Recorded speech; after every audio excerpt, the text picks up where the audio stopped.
Aloha nui kako. Aloha everyone. Thank you for joining our Hawaii Climate Keiki webinar. It's been so wonderful to see the array of individuals that have joined. My name is Makanalani Gomes. My pronouns are Oya, she, her, and I'm one of three co-chairs of the United Nations Global Indigenous Youth Caucus. And I'll be your moderator for tonight, or this evening, I should say. I'm so grateful to be here to meet you all and moderate this amazing panel of courageous youth throughout our islands who are fighting for climate justice and accountability. A little bit about me. I was raised here in Waipio on the island of Oahu. All of my ohana on my dad's side reside here in the larger land division of Ewa.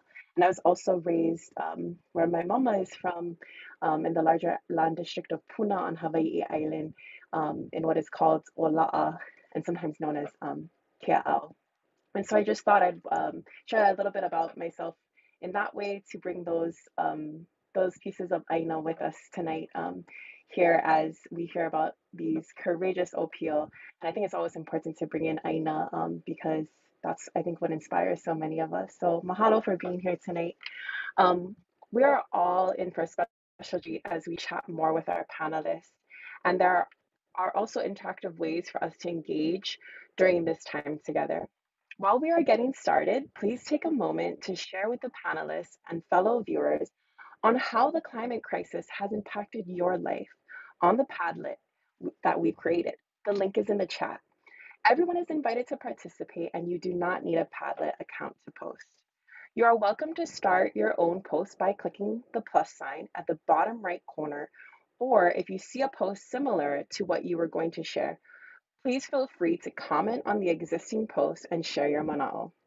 As an example, have you experienced flooding or drought where you live? You can also share photos of climate change impacts by starting a new post and clicking the green upload button. We have also invited you to like or comment on existing posts to start a virtual discussion on climate impacts throughout the islands. We will have some time for the panelists to answer audience questions towards the end. Drop them in the chat and we will do our best to get them to the panelists. The virtual discussion will be recorded.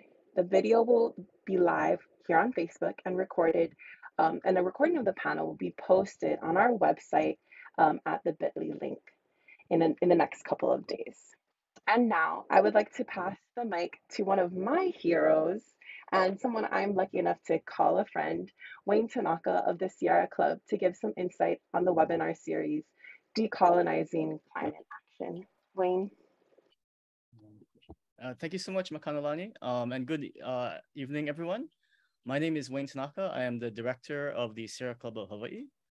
First, I'd just like to extend my deep gratitude to our panelists and to our moderator, not only for their presence here today, but also for their courage and their commitment to protecting our ʻāina and to defending these islands that we call home. It's truly an honor to be here with you all today. And second, I would like to also thank all of you here for joining us on today's panel, which is the first in our Decolonizing Climate Action series, as well as for our staff and partners who have worked so hard to put this all together.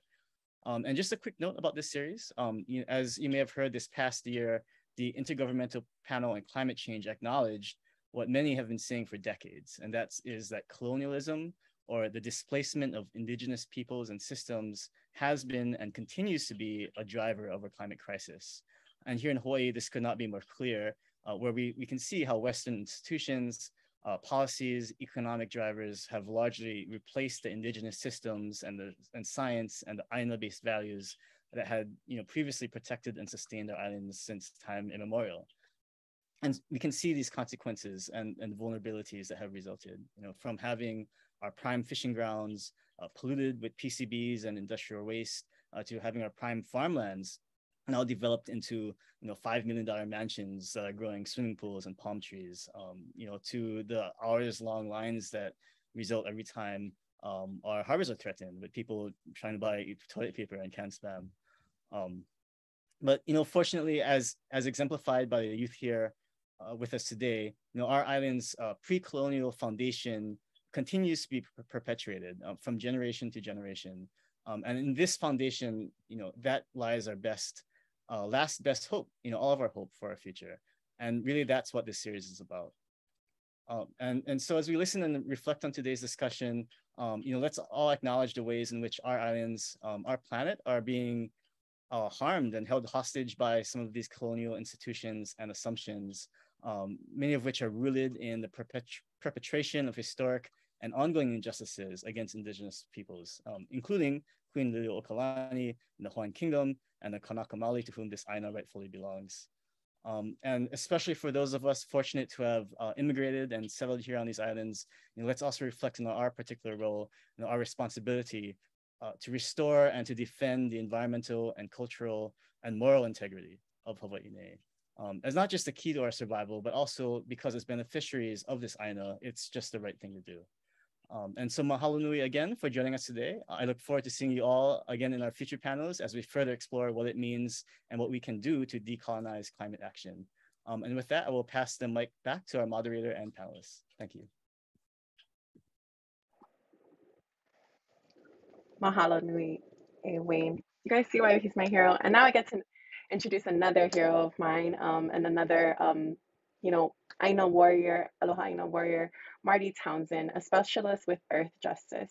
Earth Justice is a nonprofit environmental law firm. Marty is an attorney from Central Oahu. Oh, we're both from Central Oahu. Gee. She is the former Sierra Club of Hawaii chapter director, and it is so nice to continue working with her new role at Earth Justice. Justice is co-counsel on the youth climate lawsuit, Navahine F versus HDOT, along with our Children's Trust.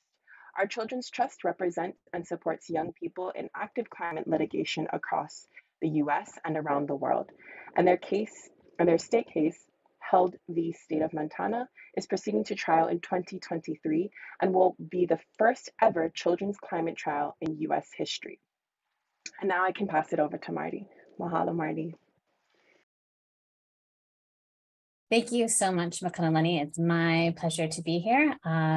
So for my part, I'm going to do a quick crash course in environmental constitutional law in Hawaii and provide a little bit of background on our case, the arguments underpinning our lawsuit. So as you can see on the screen, we have a great constitution. In particular, this Article 11, Section 1 is about the public trust doctrine and makes clear that our public trust resources shall be managed for the benefit of future generations.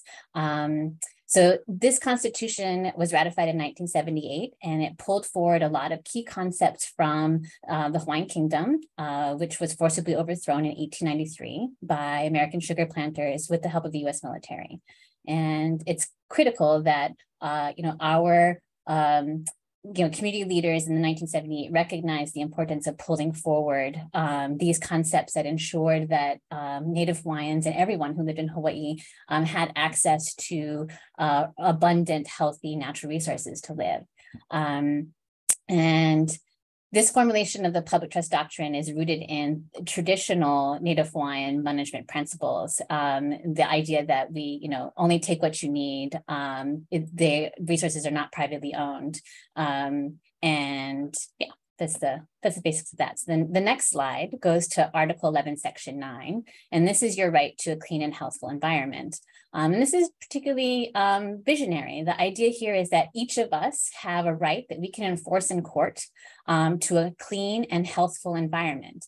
And the Supreme Court has recently ruled that that idea of your right to a clean and healthful environment subsumes a right, or assumes a right to a life-sustaining climate system. So the fact that climate change is threatening the health of our natural resources means that there's an obligation on the government, the state government, to take action, to do something to defend these natural resources.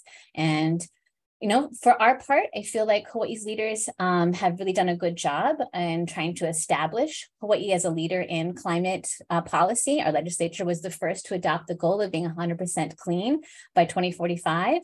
And now all kinds of states are doing it. I mean, California followed Hawaii's lead in this way. So we are visionary leaders in this. And we're continuing to push things.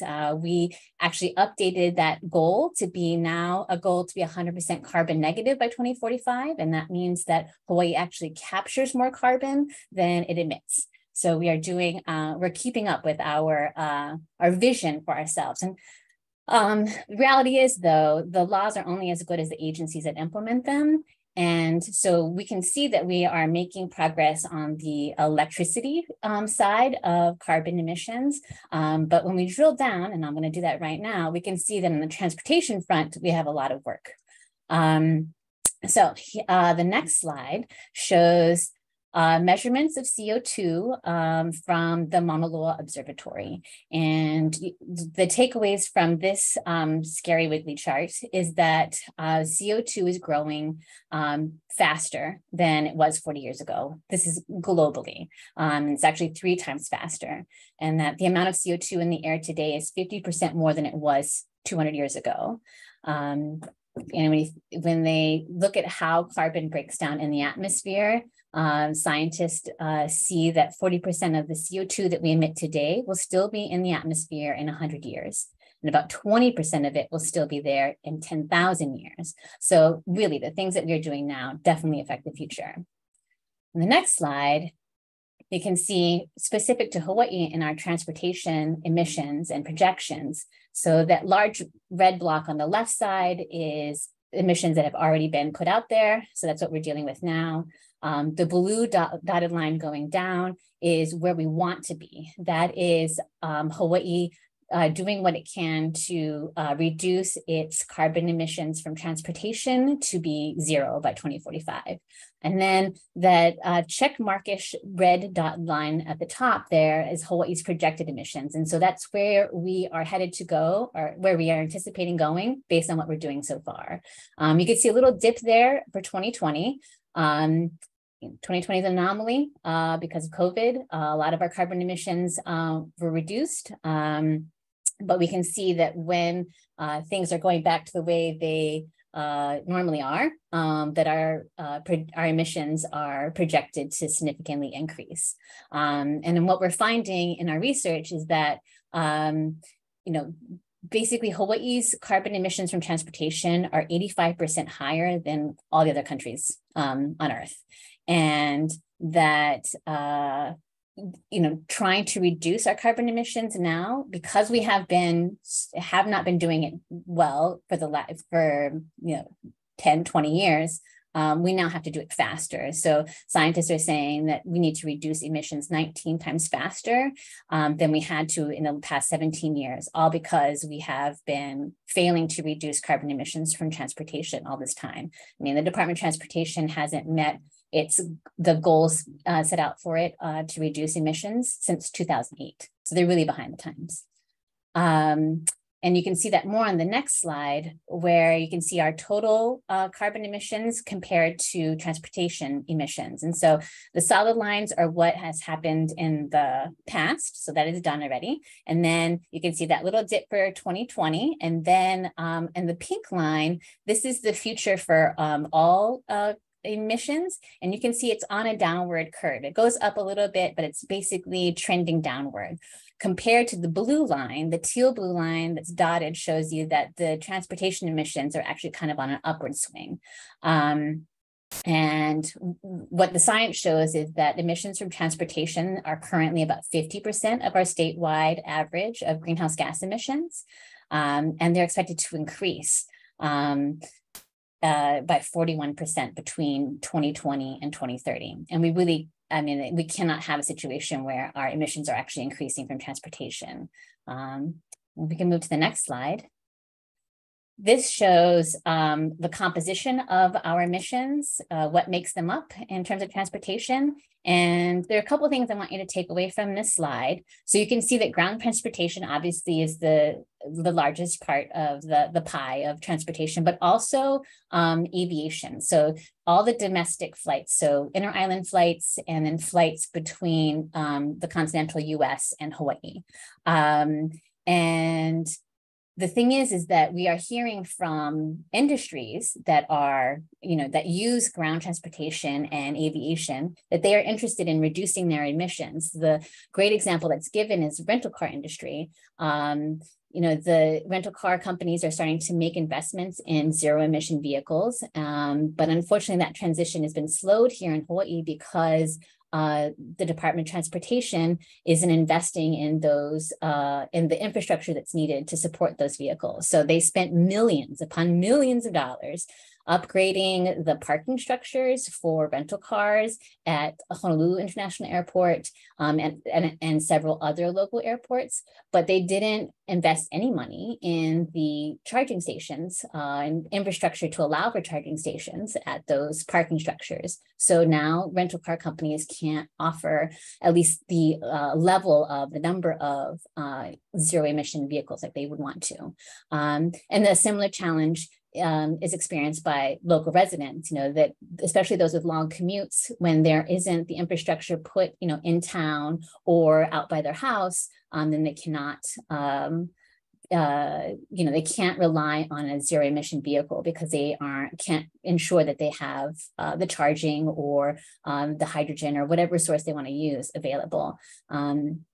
So there is a serious disconnect between what lawmakers are directing the Department of Transportation to do to meet our climate goals and what the agency is actually doing. And that's where the lawsuit comes in. And so if we go to the next slide, you can see there's a group of beautiful and inspiring people. These are the plaintiffs of Navahine F versus HDOT, and we'll get to hear from them in a minute. And I think it is an honor for all of us to work on behalf of these courageous young leaders. Thank you very much.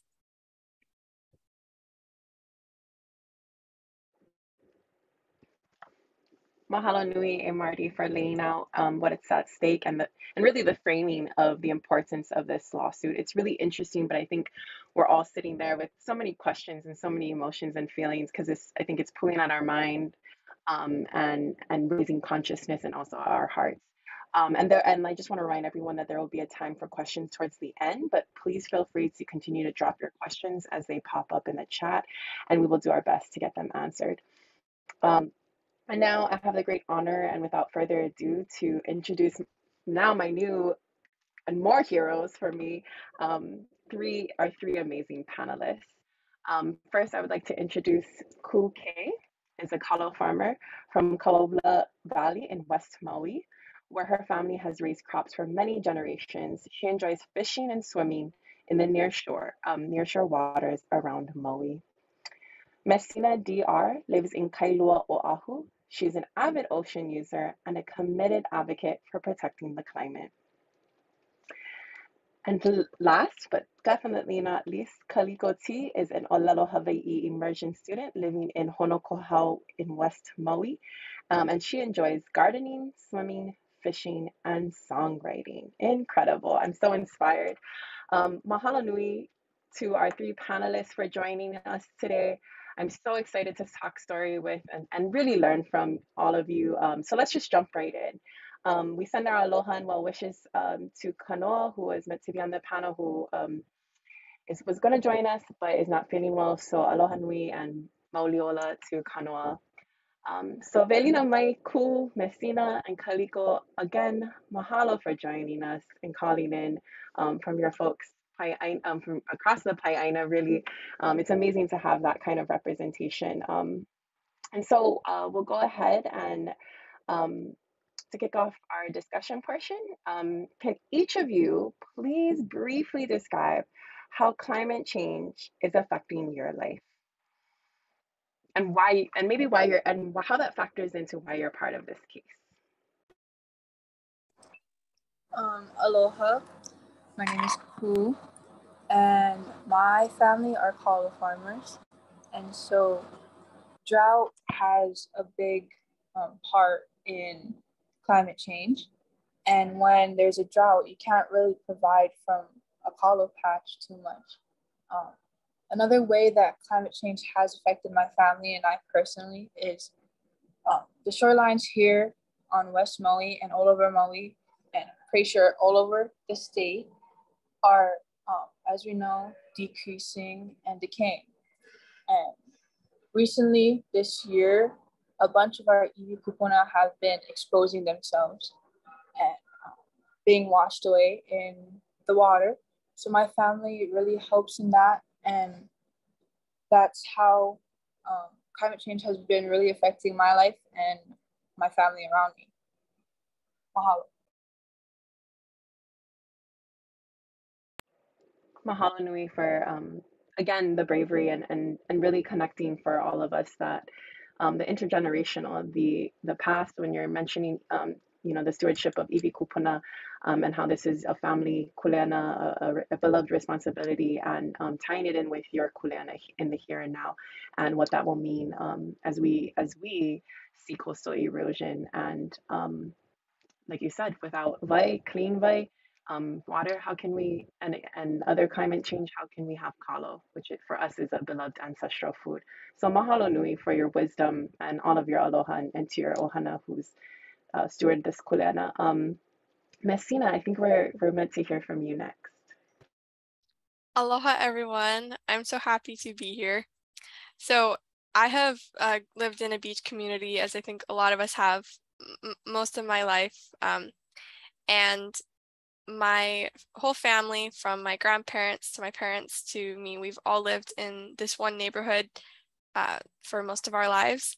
And so I think between the generations, I've specifically seen on this one beach a lot of change, in not only in my life, but then from my grandparents giving me context to what it looked like when they were young.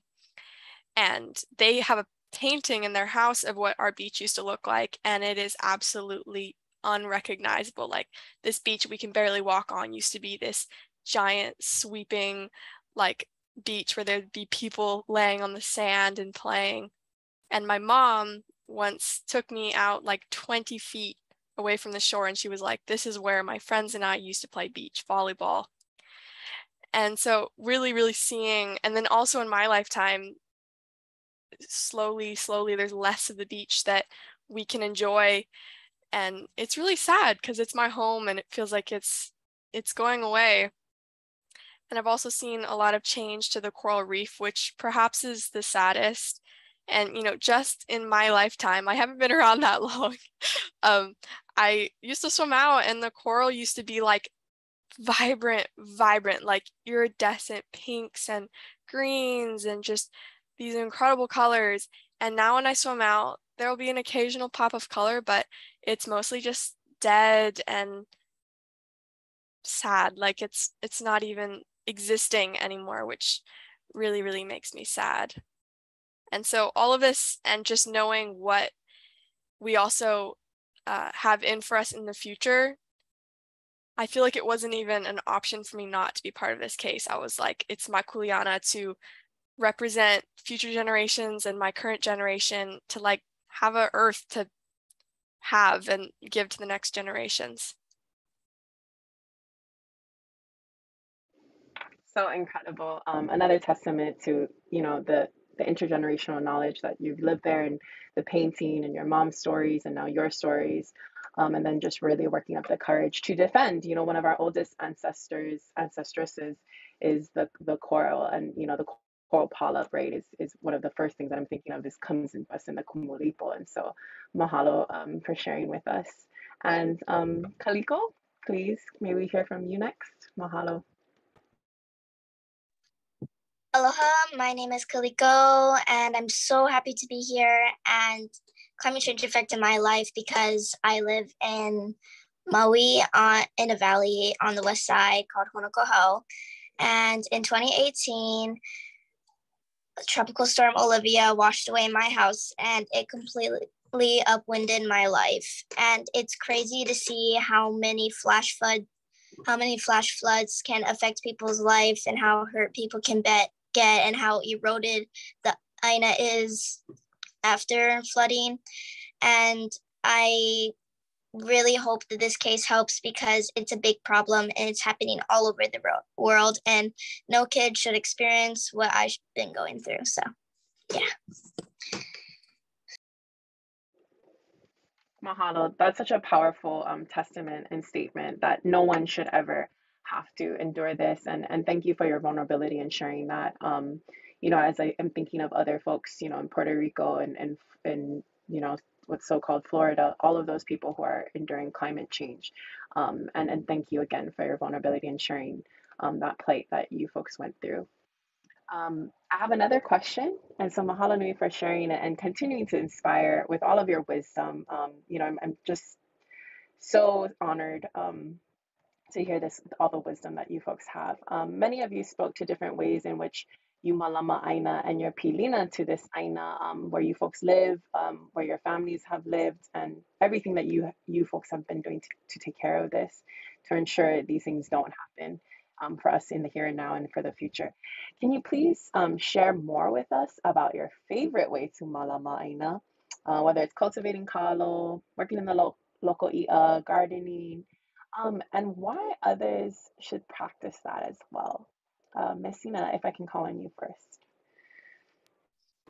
Yes, my family for the past couple years has been volunteering at Hawaiʻi Fish Pond, which is a fish pond near where I live. And it is an 800-year-old fish pond that mangrove completely overgrew and broke off the walls. And if you don't know, mangrove is a very invasive species to Hawaii, specifically this fish pond. And we have, over the years, they've been doing their best to take away the mangrove and rebuild the wall. And in my lifetime, I've seen part of the wall that we've been working on. Now the whole wall is cleared and the wall is rebuilt and the mangrove is gone from the wall. So that was just a very, something we can see that's like really, really happening. And sometimes it's hard to see the work that we're putting in, like the results of it. So that was very, very happy about that. That's recent. And their next goals are to make it so that it can become an active fish pond again, and we can get our fish from there, which obviously if we don't have to ship fish in, that's really, really great for Hawaii. Mahalo, Messina. Yeah, that's amazing. I remember when you couldn't see anything, and now it's so clear and beautiful. So mahalo for your work and for everyone who's really cleared that mangrove. Cool. May we please hear from you next? Yes. One way that I like to mālama ʻāina is being able to plant more native plants around Lahaina or anywhere else. Or when me, my friends, or my family go holo holo, maybe to the beach or to any camping sites around Maui, we have a saying called leave it better than you found it. And so being able to clean up not only our rubbish, but if there's rubbish around the shoreline or rubbish in the mountains, wherever we're staying, being able to clean all that up and pack it up with us so it's not affecting that place. That's another thing that me, my family, and my friends like to carry along with mālama ʻāina. Yeah. Beautiful. Mahalo. You reminded me of my Grammy Malia, one of my namesakes. She would say the same thing, leave a place better than you found it. So mahalo for reminding me of her. And that seems like a shared mana'o for all of us, or kind of an olelo no eo in a way, a way to live by. So that's so beautiful. Thank you so much for sharing. And Kaliko, give us some of your mana'o, please. Ways I enjoy mālamaing the ʻāina is I try to attend as much beach cleanups as I can. And last year, I'm pretty sure we're going to do it this year, but I'm in a Kaiapuni program, and we would take field trips to historical sites, and we would clean up the area and make it all nice. And Kua no, she was there too.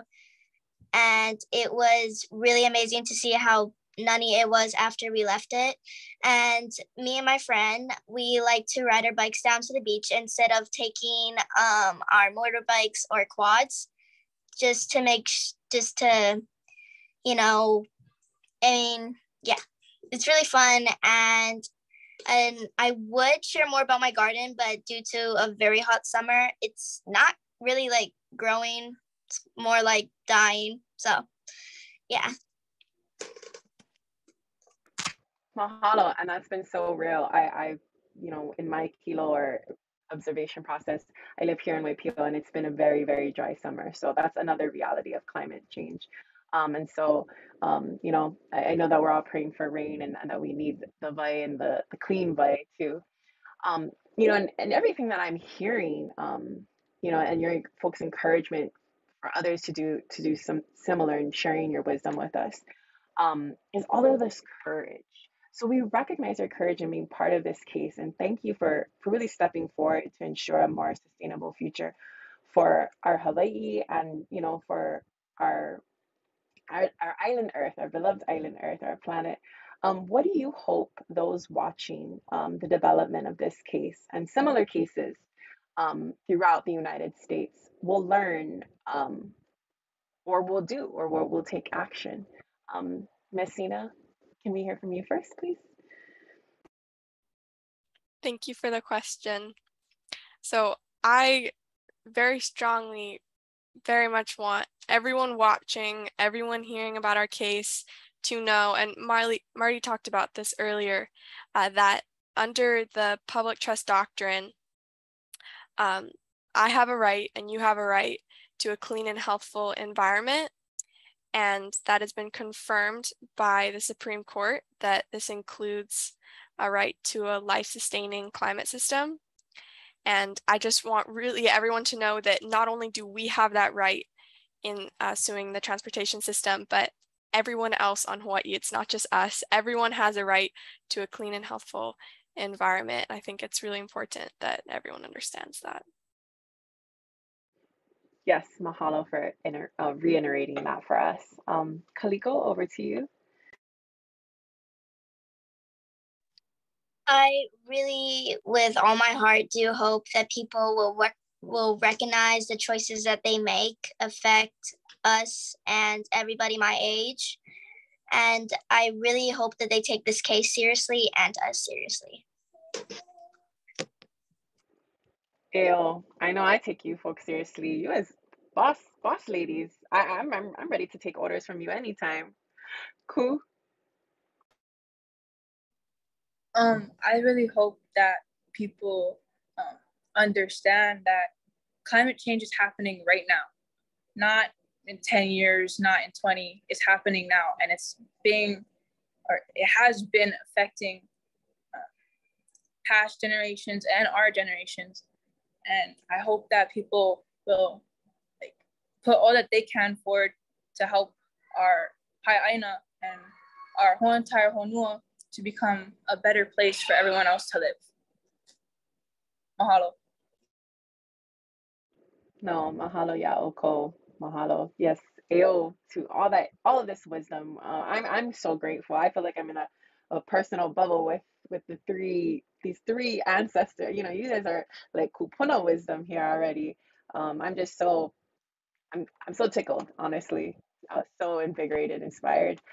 Now I'd love to invite the audience, if you haven't already been, we've kind of reached the portion to invite you folks to type your questions into the Q&A. And so we're going to shift to the audience now. So if you haven't, like I already said, please submit your questions into the chat. And depending on time, we'll be able to take a couple of questions until we close out the panel. And so we'll let the audience have a moment. You know, there's so much wisdom, how we like to see them Ike bombs, the only bombs we like, right? To have a moment to process and maybe put your questions in the chat. Other questions, if you haven't, maybe wrote them down and you need to type them in. And for now, let's start with a question for Marty. With the upcoming hearing, how can folks support your case or support the intent of the case?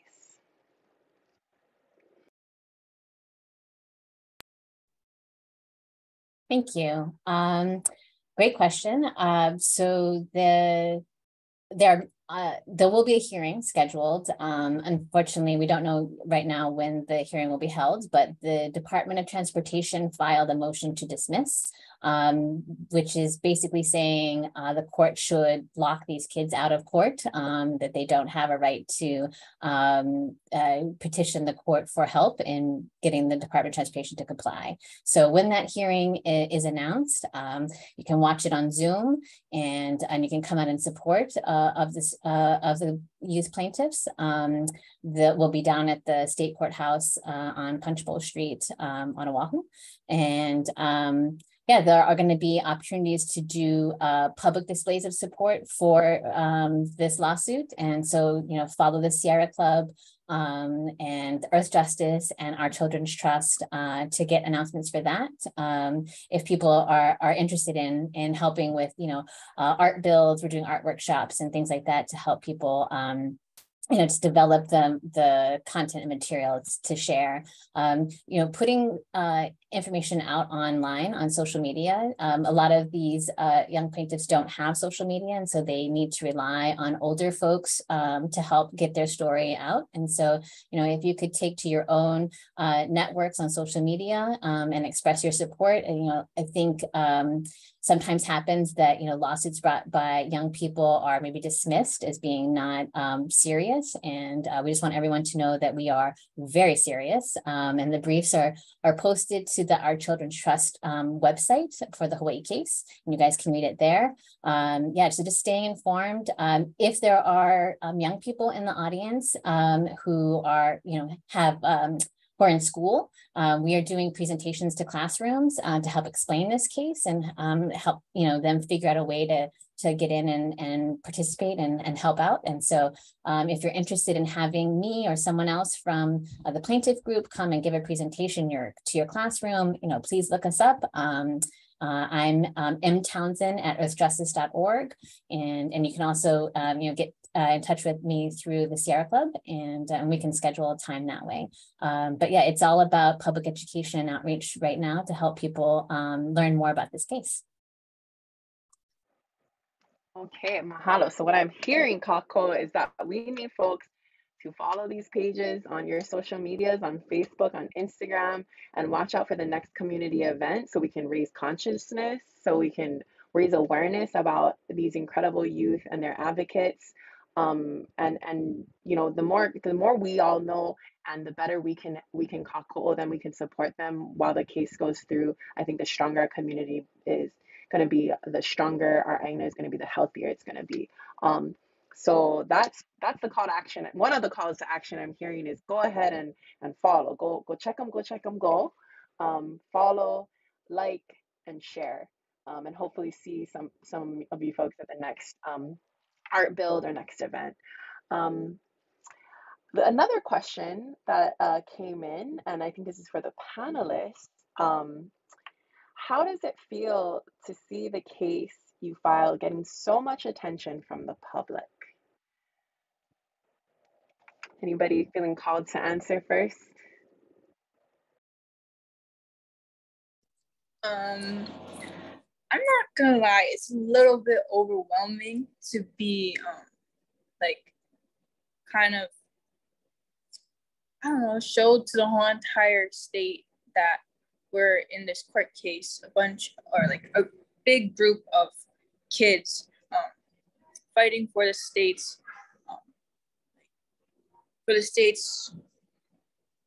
betterment, I guess. And yeah, it's a bit overwhelming, but I don't know, I like it because it shows that a lot of people support where we're coming from, and they're maybe helping us in our case and are on our side. Honestly, for me, it's really surreal. Like, it started out, we were just this little like group of individuals who were like, let's make this world a better place, and then now people know, and I don't really process it yet. And then when people talk about it, I'm just like, wait, you know? I don't know how to explain it, but it's like, it's just been our little, like, feels like a little secret society almost, like our little action, and then to have it all of a sudden be public to the world is like or to the state. And yeah, and we're like, wow, like people are hearing this, and it makes me really happy.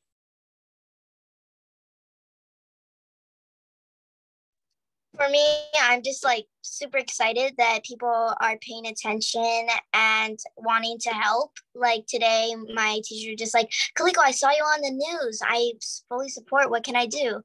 And it's really overwhelming, and it's really exciting to see everybody. Like even my auntie the other day at a family party was like, Kaliko, that's so cool. Are you like, you're on the news now, like what are you gonna do? It's like super hilarious, and I think it's really cool how we can see how people are wanting to support, and how everybody wants to like support, and they want to take action, and they're noticing this problem, and I think it's really great. Yeah, and if I might add, I second what Kaliko's saying. Like, I think I was a little afraid in the beginning that people were going to be like, what are they doing? Like, do they just want money? Because obviously we're not getting money, or just take it the wrong way. And the support has been really positive. So I'm really grateful for that.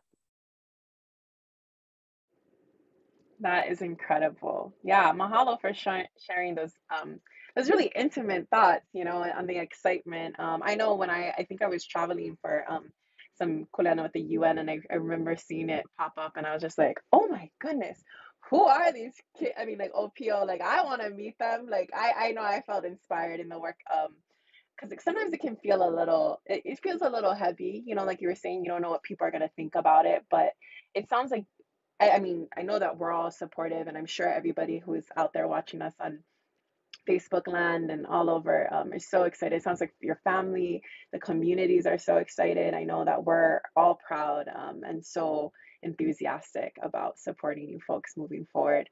Something that just came to mind, and I'm wondering, even for myself, you know, with doing advocacy and being in this kind of environment, what do you folks do? Because I know, you know, to mālama ʻāina, you gotta take care of yourself too. So might you folks share your wisdom with us on how you guys take care of yourselves while going through a process like this?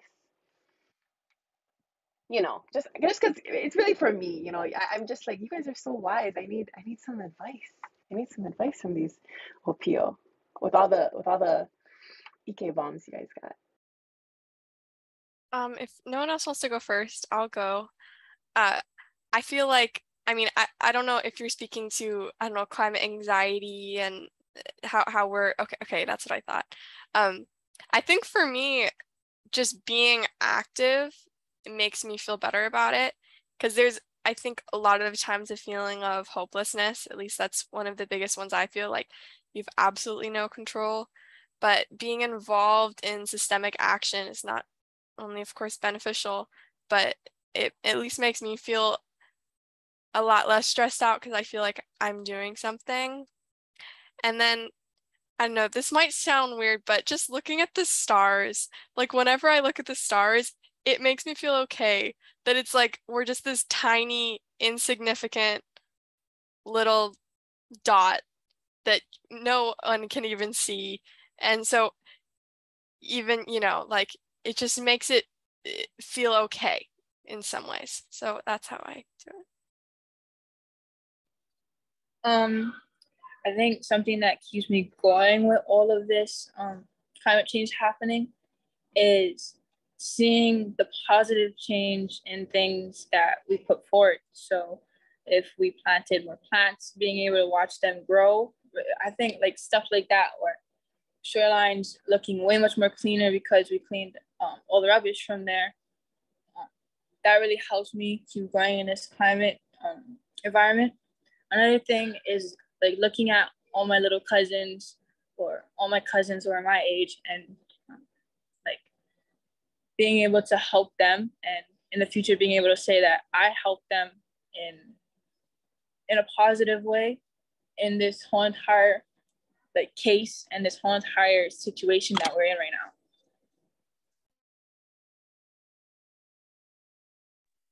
For this one, I'm gonna be super honest and feel free to laugh, but for me, it is sleep. Like my friends are like, oh, I went to bed at 3 a.m. last night. I was like, and I'll be like, I guess I'm not cool. I went to bed at 7:30. And I'm just gonna be really honest, but sleep is like what keeps me going. I can go a day without food, but I cannot go a night without sleep. And my second thing that keeps me going is knowing that I can make a positive change in this world, and that I have a voice, and that I'm able to make a change. And yeah. You folks are just so brilliant. I want to be friends with you. If that's not weird, I want to be friends with you. real in-person friends. When I come to Maui, I have some nephews in Maui, so maybe I'm gonna hit you guys up. You guys, I feel like I just need to be in your presence. Just being in your presence, I'm happier, I'm uplifted, I'm feeling positive, as I'm sure so many people in Facebook land and all over the planet, and maybe even all over the world if you're tuning in. The next question is a little spicy. We love spicy. What would you like Hawaii's future governor? You know, we're in a camp right now, right? We're in a gubernatorial race. We're gonna vote coming up in November. And so what would you like Hawaii's future governor to do? I can go first on this one. I hope that he really takes some thought into things that he does, like his planning on things. I really hope that he thinks really, really hard on his next moves, on his next things that he wants to do. Like, how would this affect climate change? How would this affect the locals that live here? Just things like that. If he could put the thought and the time into thinking about it, it would be amazing. I think I'm gonna go second, but I would really, really like the governor to just like actually realize that this is like a big problem. It's affecting so many families, so many communities, and I would really like him to keep action, and like who said, to think about these problems. And I would also like him to think about historical sites, because those are really important to a lot of communities. And I would just like him to think about everything before he just changes everything. I really, really hope that whoever is governor next honestly doesn't care about being reelected and is truly there to do good for the people. Because, I mean, correct me if I'm wrong, but I notice all the time that politicians are just doing things because, you know, doing whatever's popular at the moment, whatever will get them more votes in the future. And then it just being kind of like virtue signaling, like passing a law that everyone's like, oh, yay, Governor so-and-so is doing this. And then you kind of look at it, you're like, well, not really, you know. And so I really, really hope that whoever is the next governor really, truly cares about this issue, and that their whole entire goal is to, you know, make it so that we have a future. Ayo, yep. I hear that. I hear that with my heart. I hear that with my spirit and my mind, and I hope we manifest that truly. All of the different points that you folks made, so critical, so critical, to not just listen to the voices of the people, but to the voices of our ancestral sites, right? These iwi kupuna, these pohaku, these stones, they all have a voice, right? They all have their own autonomy. And I think it's so special that you folks have come up with the courage, and have recognized your privilege, Kuleana, and giving a voice to those rocks and to those bones and to these plants and animals of Hawaii, and really are going to make a huge impact, not just here but throughout the world. So again, just all the love and respect to you folks and your ohana, and to the wahi that you folks take care of. If I don't see any other questions coming in for us, we can go ahead, and I think that's, unfortunately, that's all the time that we have. We're coming up to an end. I'm bummed personally. I would love, like I said, to spend time with you folks more. And you know, thank you all for submitting such insightful questions, and for interacting with us and your activity on the Padlet. If you have follow-up questions about the case, please contact Marty Townsend from Earth Justice or Andrea Rogers at Our Children's Trust. Their contact info is in the chat. And if you folks is there any parting mana'o, parting wisdom, anything else anyone else would like to share?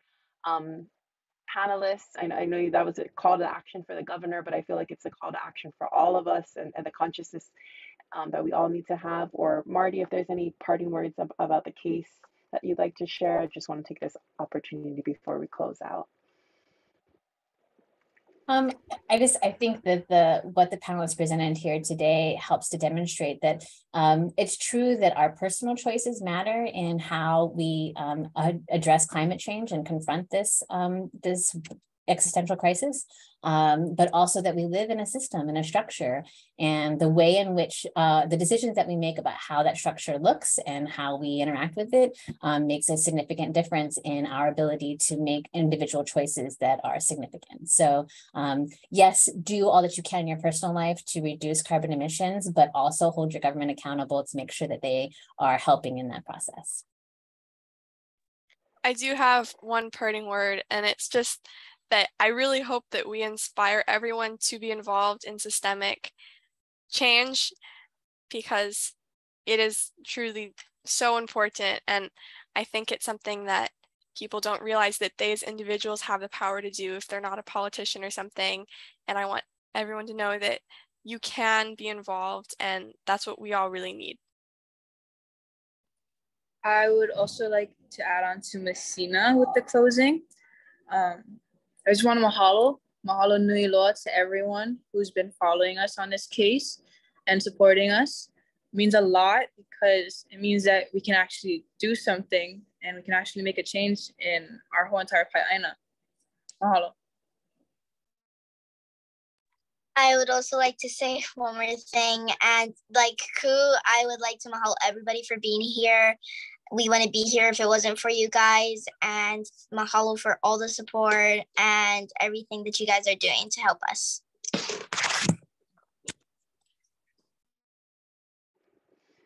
And truly, it's a privilege and an honor to be in your presence, even if it's through Zoom. I can feel the mana, and I'm ever so grateful. So mahalo nui ya oko. And mahalo to everyone out there watching. Mahalo everyone. As our time comes to a close, we want to end on an activated and inspired note. So please take a moment to share with the panelists and fellow participants on what you pledge to do to protect ʻāina in light of climate change on the Padlet link, and that it'll be dropped in the chat. And just as you did before, everyone is invited to participate. You do not need a Padlet account to post. You are welcome to start your own post by clicking the plus sign at the bottom right corner, or if you see a similar post that you were going to share, feel free to comment on the existing post and share your mana'o. We also invite you to like or comment on an existing post or posts to start a virtual discussion on climate actions we can all take together. Again, it was my esteemed honor to moderate these incredible kupuna, right? Let's all ask ourselves, what kind of kupuna do we want to be? What kind of ʻāina do we want to be, right? I mean, that's the cycle. That's the cycle that we know to be well and true. And so clearly our world is going to be in extremely great hands. And I think we all just need to learn how to make way for these young opios. So mahalo nui for everyone tuning in. Mahalo to our panelists, to our sponsors, and attendees for making this happen. Are there any other organizations, Marty, that we should mention or promote while we close out? I want to give a special mahalo to Wisdom Circles Oceania, who is helping with the art workshops together with Hopai Hono. And yeah, there's a wide variety of groups that have stepped up. The Hawaiʻi Youth Climate Coalition, they have also been very, very supportive. So there are, it's nice to have an ecosystem of organizations and people who are here to support these courageous young people through this quest. So thank you very much. Okay, well, aloha nui kako, me ke aloha ʻāina, and mālama pono, everyone. Wave to everybody's friends. Aloha. Yeah.